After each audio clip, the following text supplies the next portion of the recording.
I'm Penny Neer, and I'll tell you a little bit about my background.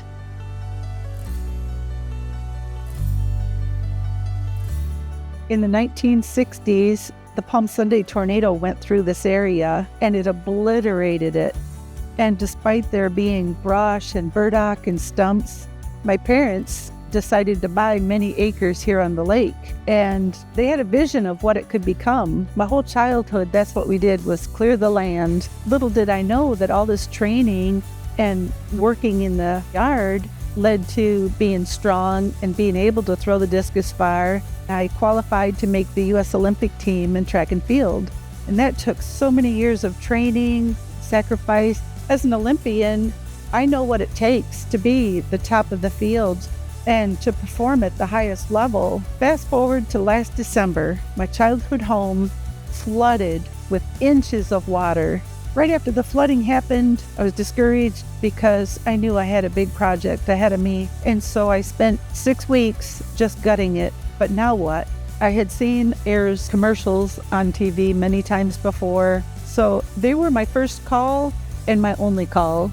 When work started, Lotharian came out and he brought his crew. And right from the word go, they worked as a team. They had a positive attitude, and they even appreciated my sister and I pitching in and helping carry some of the product up the hill. And they even let me snag a few pieces of concrete from the project to put down into the seawall we have at the lake.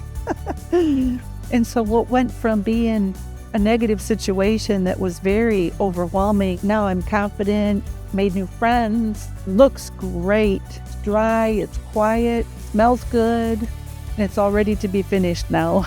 That's my next project. Because it's been in my family since the 60s, I've always had the goal that I'll hand it down to my girls when I go, and now I can with confidence. As an Olympian, I know what it takes to be the top of the field and to perform at the highest level. And that's what I saw with Ayers right from the word go. To any other homeowners wondering, should they make this investment? There's no doubt. The confidence in knowing that it's going to be dry, I should have done it sooner. Before the flooding, of course, but if you have any doubt, put it aside and call Ayers.